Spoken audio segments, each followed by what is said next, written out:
Saúde a igreja com a paz do Senhor, amém? Amém. Graças ao Senhor, chegamos na casa dele, onde tem sempre fartura de alegria, onde sempre a gente é edificado. Nunca a gente chega na casa do Senhor para sairmos do mesmo jeito que adentramos por aquelas portas. E graças ao Senhor, já fui muito alimentada aqui nesta noite com o testemunho da irmã Verônica. Eu amo quando as pessoas vêm dizer os detalhes do testemunho. Para alguém parece algo tão... Mas para que colocar uma Bíblia se Deus já sabia? Deus é onisciente, sabe da necessidade da irmã, para que isso? Mas o nosso Deus é um Deus de detalhes. E a irmã fez ali com fé, Senhor, aqui é o lugar dele. E Jesus registrou, porque o que agrada o Senhor, primeiramente, é um coração quebrantado. E uma pessoa com fé e com ousadia para chegar diante dele e dizer: Senhor, não estou vendo com meus olhos humanos, mas os olhos espirituais, eles estão abertos e eu vejo um milagre chegar na minha vida.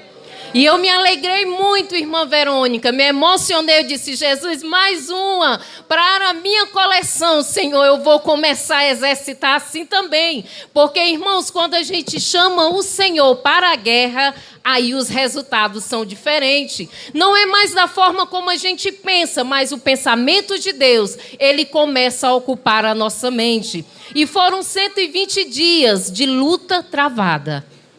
Acho interessante que a oração é algo silencioso. Tem orações como as irmãs já testemunharam aqui, que a gente só sussurra. Só quem tem acesso é o Senhor. Tem orações que é preciso a gente levantar a voz e decretar nas regiões espirituais que existe um Deus poderoso e que já decretou a vitória por nós. Mas existe também batalhas que a gente só vence coletivamente. É quando a gente reúne o povo, reúne as irmãs e diz: vamos orar por alguém. E ali, quando a gente começa a interceder, Deus começa a agir como Ele quer. É assim que tem sido lá na casa do pastor Carneiro todas as sextas. Tem chegado mulheres valentes ali naquele lar e tem levado ali a nossa casa. Ali a salvação. Tem chegado ali saúde naquela casa. Tem chegado ali o providenciar do Senhor. É por isso que o inimigo, ele quer nos desmotivar da oração. Porque ele sabe que joelho dobrado, conversa com Jesus, é uma conversa que gera frutos. Às vezes a gente conversa com tantas pessoas que nós saímos mais vazios do que quando nós chegamos. Mas quando a gente conversa com Jesus na oração, o resultado é diferente. A primeira pessoa que é alcançada somos nós, que começamos a ver as coisas de outro ângulo. Existe uma nova perspectiva sendo gerada. E aí, quando a Aninha disse que a gente ia trazer a palavra, eu disse: meu Deus, misericórdia, Jesus, o que é que eu vou falar? Mas eu gostaria, primeiramente, dizer que todos nós somos filhos de um único Pai, que é o Senhor. E o Senhor deseja nesses dias filhos obedientes, filhos que estão atentos ao falar dEle, à necessidade dEle. E o que eu tenho visto nesses dias, nesses últimos dias que nos resta nesta terra, porque se o povo de Deus crê que o Senhor vem levar aqueles que são deles, comprado, lavado pelo sangue dEle, e que tem a marca da promessa, sabe que esses dias estão bem perto de findar nesta terra.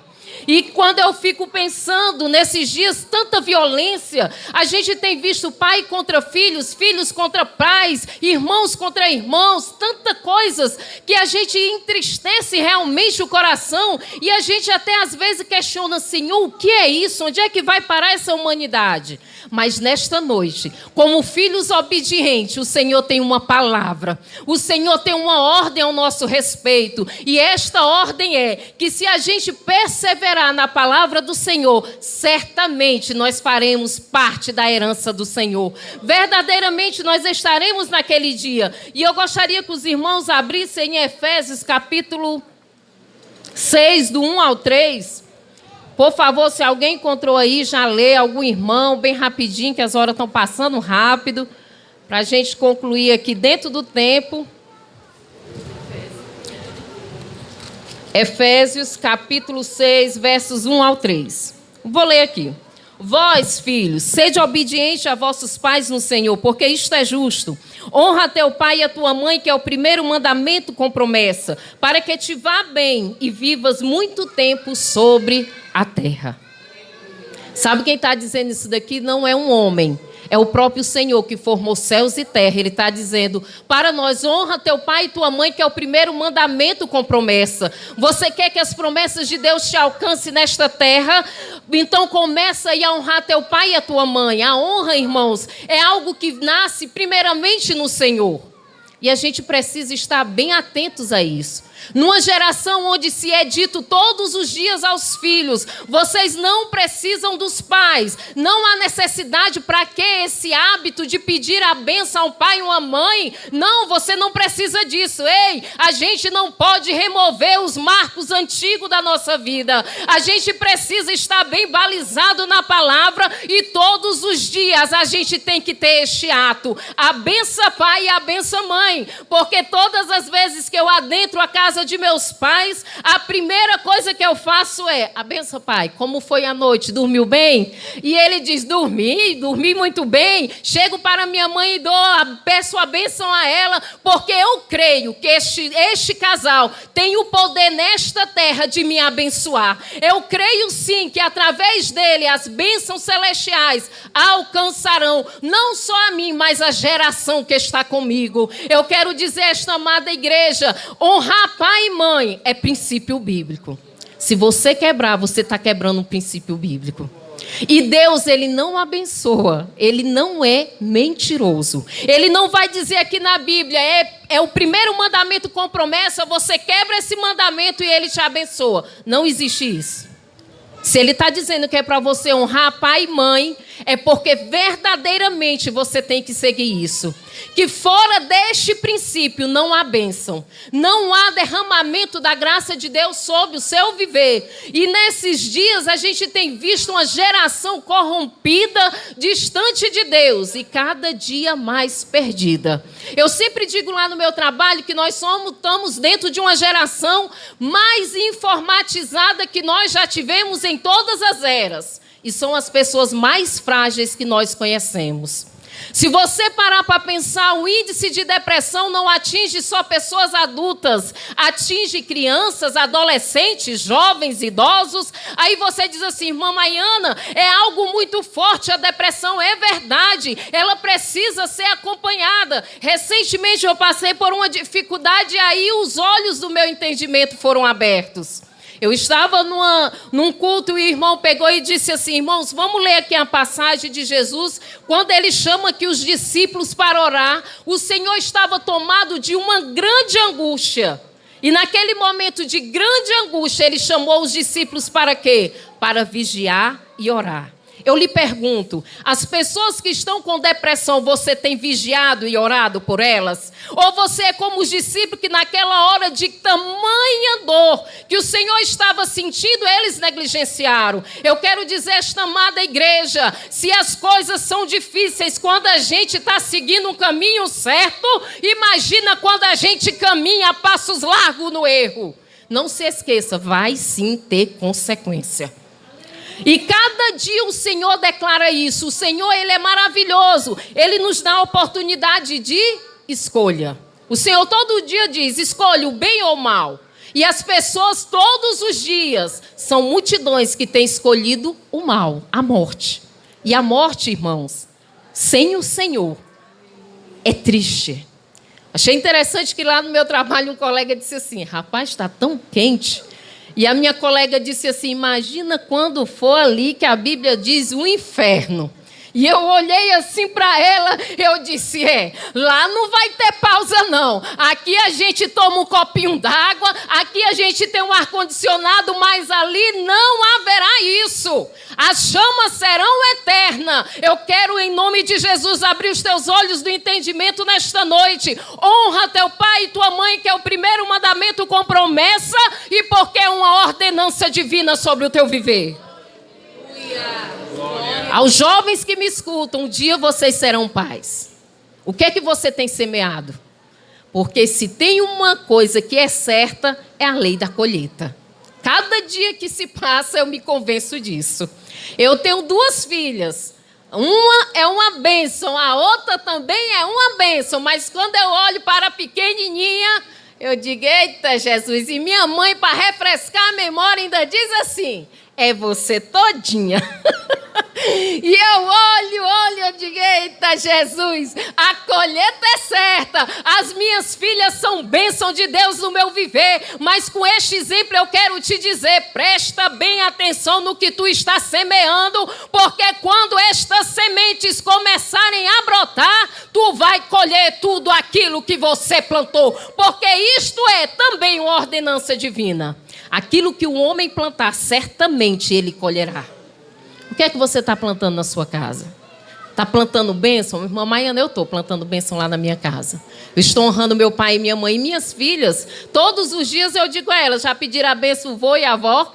Aí elas vão lá, a bênção vovó, a bênção vovó. Você também está perpetuando o exemplo? Você está incentivando as coisas boas dentro do seu lar? Ou você é daquele? Não, irmã, isso é só uma fase, isso passa. Ei, está sendo formado o caráter do teu filho. Cuidado. Isso daí pode ser uma marca definitiva no caráter dele.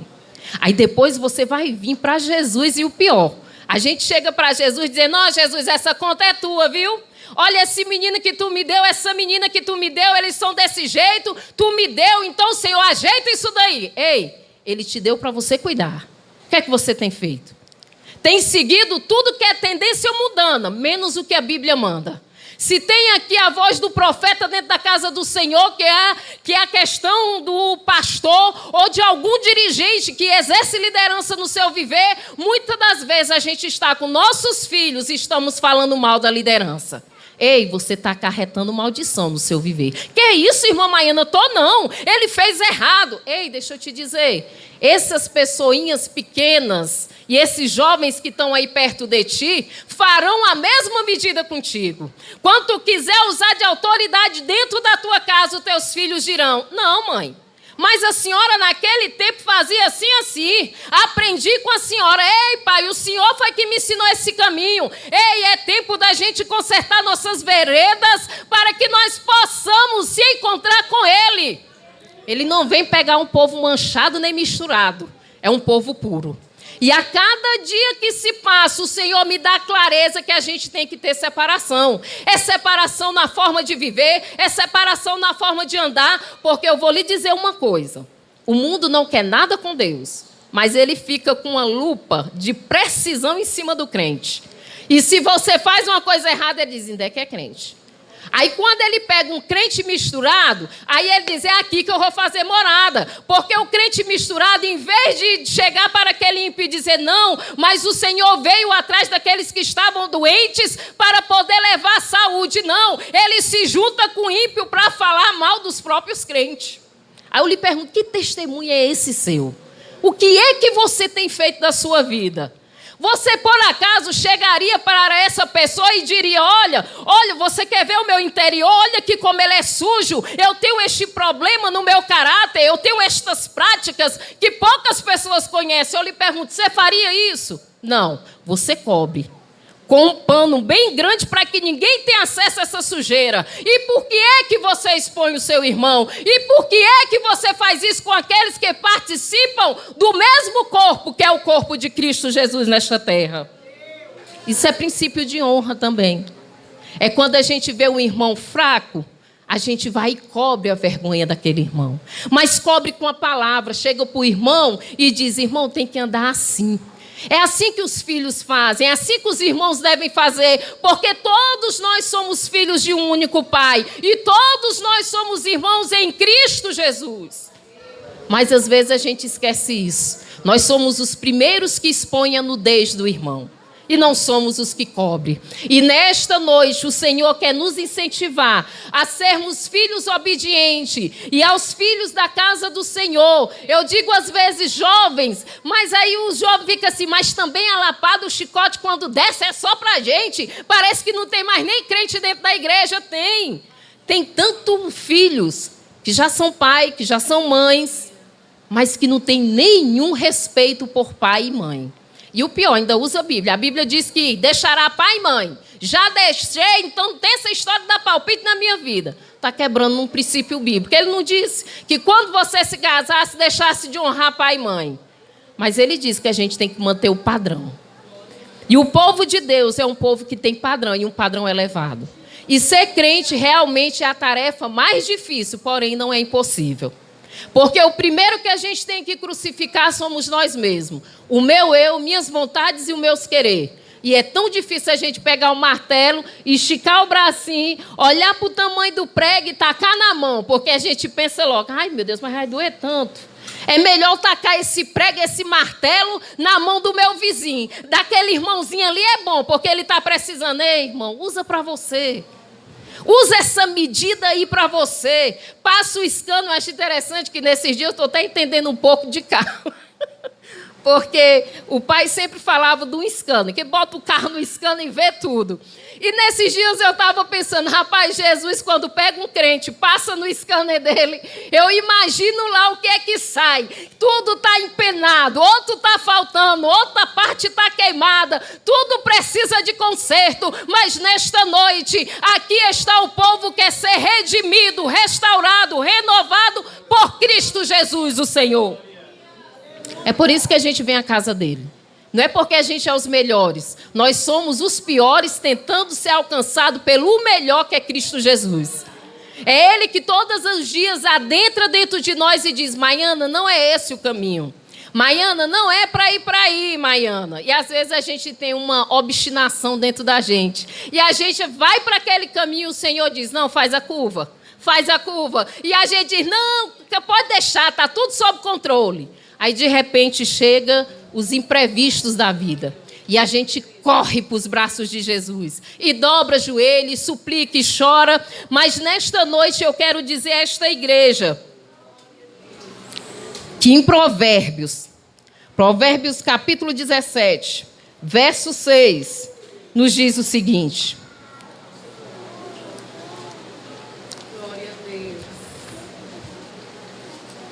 17:6.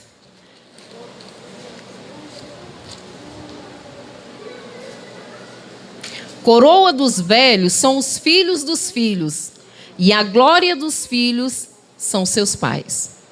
Você entendeu o que é a coroa dos anciãos daqui? São os netos. Os netos são as coroas dos anciãos, ou seja, dos avós. E os filhos são a glória dos seus pais. Agora eu lhe pergunto, você é a glória do seu pai? Ou você é o vexame da sua mãe? Ou é o vexame do seu pai? Será que o seu pai e sua mãe podem dizer assim, olha aí o meu filho chegando? Ou eles dizem assim, meu Deus, eu tenho que esconder para que ninguém veja isso. Ei, está na hora de consertar isso daí. A Bíblia diz que você tem que ser a glória dos seus pais. E os seus filhos, que são os netos dos seus pais, têm que ser a coroa. Será que quando seu pai e sua mãe olham por netinhos assim, essas são minhas coroas? Eu acredito que o pastor Carneiro, a irmã, quando olha para aquela mini creche lá na casa deles, eles devem dizer, olha a coroazinha, olha o tamanho das coroazinhas, tem hora que pesa essas coroazinhas na nossa cabeça, porque eles não param, eles ficam direto fazendo zoada, mas eu quero te dizer, é uma zoada que gera algo agradável. Agora, quando a zoada é de confusão dentro de casa, é filho brigando com neto, é neto brigando com a avó, e meu irmão, misericórdia, está na hora de Jesus entrar dentro desta casa e colocar tudo no lugar. Porque uma casa onde o Senhor é o centro, ali reina a paz naquele lugar. Se tem um lugar que eu gosto de estar é na casa dos meus pais. Isso não é novidade. Me casei, consegui um marido, graças a Deus, dado por ele. Recebi 2 filhas, mas eu estou lá na casa deles, porque lá existe bênção no meu viver. Porque eu creio que eles têm o poder de trazer, agregar valor na minha vida. Será que é assim que você se sente em relação aos seus pais? Ou porque eles já estão de uma certa idade, aí você diz, ô fardo, Jesus. Ô fardo, eu não tenho paciência para isso. Eu não sei por que eu tenho que cuidar deles. Ei, você também vai envelhecer. Cuidado, você está plantando. Depois serão seus filhos que dirão, não tenho condição de cuidar de você. A gente vai lhe colocar numa casa de repouso. Será que se eles tivessem te colocado numa creche, nunca mais tivesse ido lá pegar, mas estivesse pagando a creche todos os dias e só ligando para saber como é que está esse menininho aí, como é que está o Joãozinho aí na creche, está tudo bem? Será que você hoje seria quem você é? Pense nisso. Aí por que é que os filhos acham que a melhor solução para os pais